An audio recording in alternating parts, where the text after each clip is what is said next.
तो ऐसा आपको क्यों लग रहा है कि वो नहीं कर सकता है? फर्क इतना है, कम्युनिकेशन पे आपका कब्जा है, आप बोल लेते हैं, वो नहीं बोल पाता। खराब कम्युनिकेशन है ना हमारे घरों में, तो मोनोलॉग है, हम बोलते हैं बस, बच्चा तो बोलता ही नहीं। लेकिन इसका मतलब ये नहीं, इसका इलाज नहीं है। अगली स्लाइड पे अगर आप आएंगे तो आपको पता चलेगा, और इसके मैंने नोट्स भी बना दिए हैं। जिसको चाहिए आप फैज इदरीसी साहब, जिशान शादाब भाई, किसी से भी आप ले सकते हैं। पीडीएफ में आपको 16 पेज का मैंने नोट्स भी बना के लाया हूँ। अगले पेज पे लाना भाई।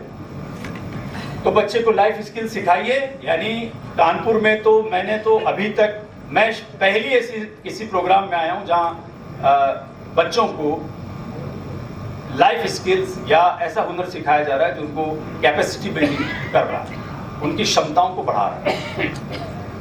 होलिस्टिक लर्निंग, जिसमें आप स्किल, हॉबी और एकेडमिक का जो एप्टीट्यूड बेस्ड करियर काउंसलिंग है, वहां तक उसको बच्चों को लेके जाएं। मैं आपको बताऊं कि ये सारी बातें स्कूल में जो टीचर्स हैं वहां तक भी नहीं पहुंची है।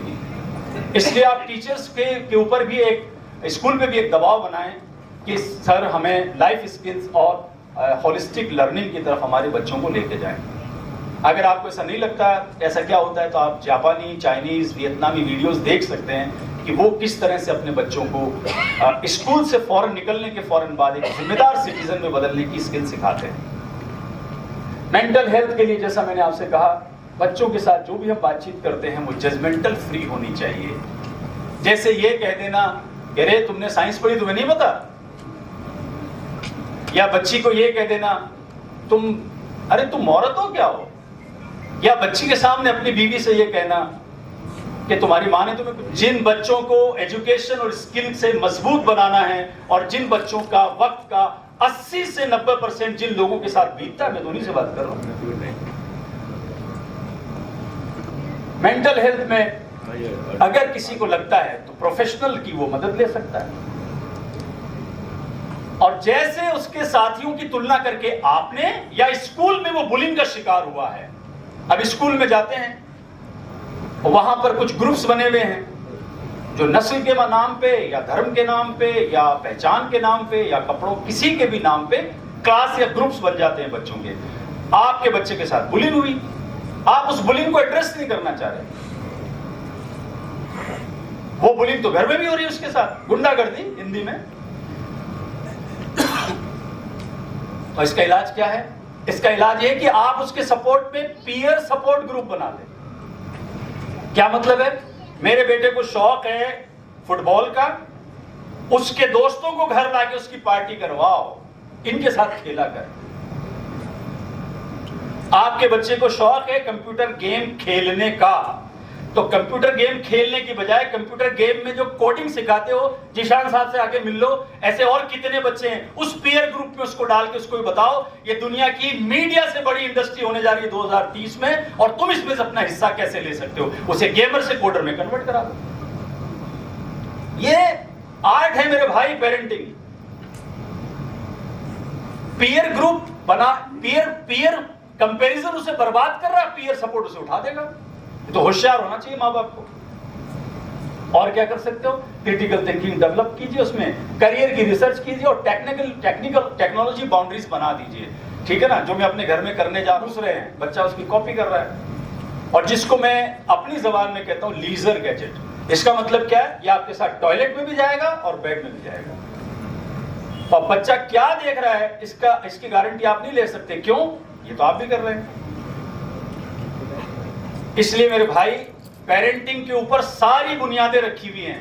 मैं जितनी कानपुर की आज की जो आवाम है, इससे जो रिक्वेस्ट कर रहा हूं, आप इतना रिफाइंड बच्चा जब इनको देंगे तो वो बच्चा कहां जाएगा? मेरी थर्ड स्लाइड इंशाल्लाह आपको दिखेगा। आगे चलो जी भाई जी, आगे ले लो जी, जो भी भाई चला रहा है इसको।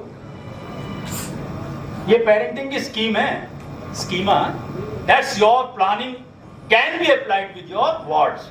तो अगर आप इसको उसके ऊपर अप्लाई करते हैं तो आपको उसका फायदा मिलेगा। अगली स्लाइड हो गया भाई, खोल ही लेता हूँ मोबाइल। बोरिंग तो नहीं लग रही आपको मेरी बात? नहीं। देखिए सर, ऐसा है, मैं आपके सामने, चूंकि मैं तो सर ऑरेटर रहा हूँ 15 साल, जो आदमी टेलीविजन पे आया है, I can mesmerise you with such A motivational speech, I can change your, मतलब आपके सोचने का तरीका बदल सकता। लेकिन मेरा ये कहना है कि उससे होगा क्या, उससे आपकी काम की बात क्या निकली? बात तो मैं वो करूं ना जो आपके काम की हो, तो उसको काम की बात में लाने के लिए मेहनत तो मैं भी करके आया हूं थोड़ी सी, ऐसा नहीं है। तो अभी आपको अगली स्लाइड इसमें नहीं आएगी ना, चलो मोबाइल में लाते हैं।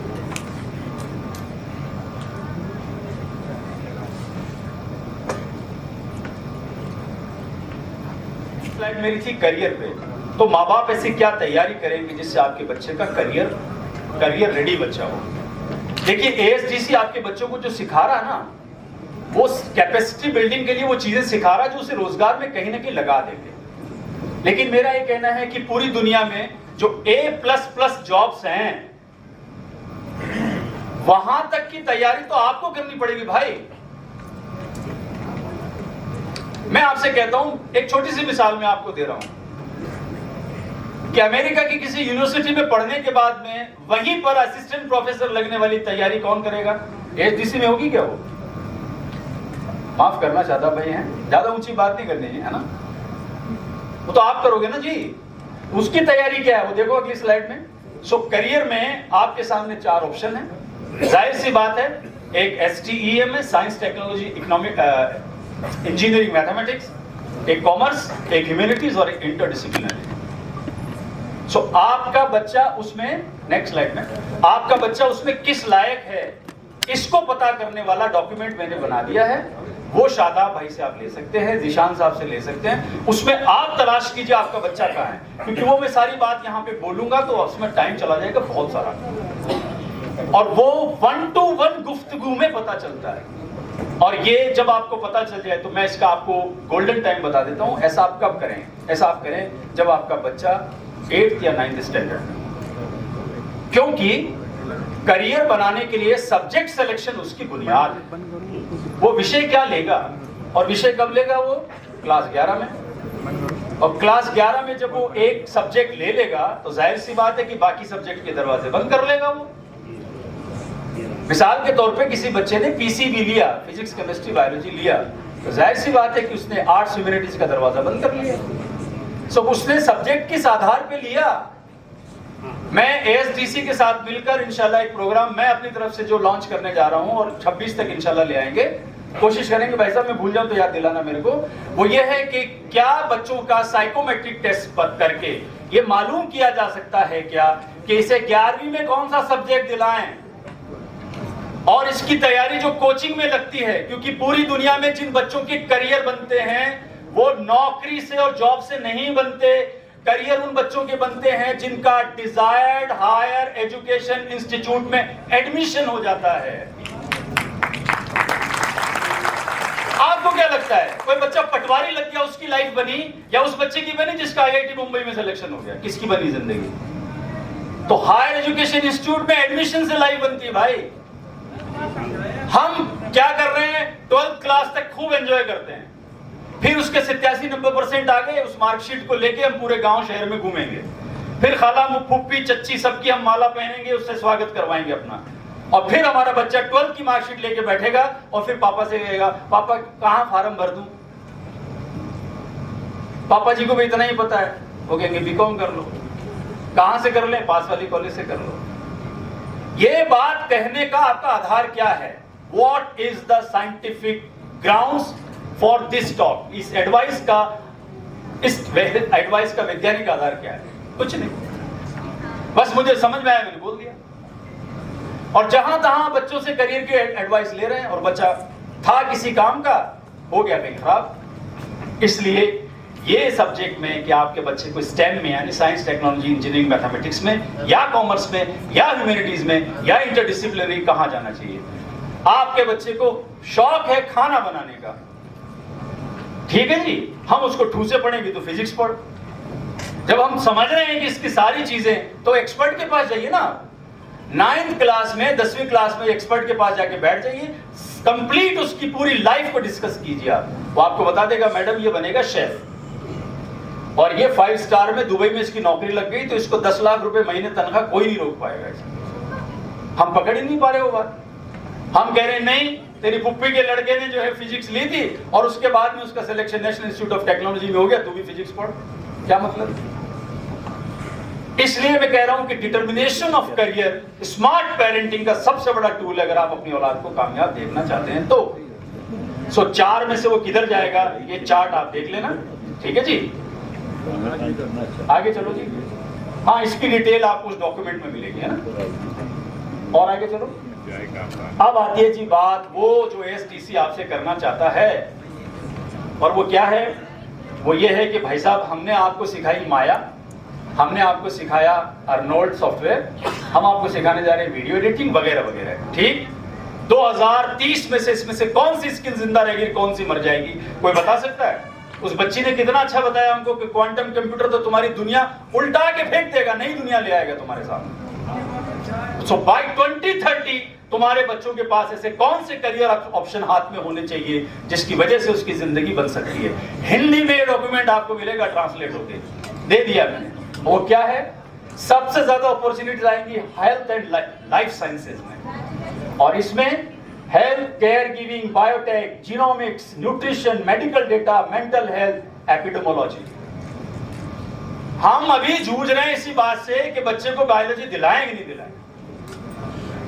और टेक्नोलॉजी में AI, machine learning, cyber security, robotics, blockchain, web 3, quantum जिनका जिक्र किया, internet of things, renewable energy, smart systems. So भाई जी, मैं आपसे कहना ये चाह रहा हूं, तुम्हारे बच्चे ने जेईई निकाल लिया, उसका एडमिशन भी भारत के किसी प्रतिष्ठित संस्थान में हो गया, और अगर उसने कोई मेजर स्पेशलाइजेशन नहीं लिया, अभी भी वो डूबेगा, एमटेक में जाके उसे फिर स्पेशलाइजेशन करना पड़ेगा। बड़ी मुश्किल राह है। हमें क्या लगता है, मैं ठहरा रहा, जमीन चलती रही, आप रुक जाओगे तो क्या दुनिया रुक जाएगी? ऐसा नहीं होगा ना। और ये आपसे क्या मांगे? कंप्यूटर डिजिटल स्किल्स में हमारी तरफ मत देखो, हमारी जिंदगी कट गई भाई, अपनी औलाद को संभालो। कंप्यूटर डिजिटल स्किल्स में data analytics, cloud computer, XR, UI UX, FSD, automation, no code tools. ये कंप्यूटर की दुनिया को ऐसा बदलेंगे क्वांटम के बाद में कि कोई इमेजिन नहीं कर सकता। अभी आप सोचिए कि हम बेसिक्स के जितने हमारे बच्चों की स्किल्स हैं, स्किल्स बोल रहा हूं मैं, पढ़ाई और डिग्री नहीं बोल रहा, वहां नहीं पहुंचे हैं, तो ये दुनिया जो 2030 में आपके सामने आ जाएगी, इसमें क्या करोगे? आगे चलो जी।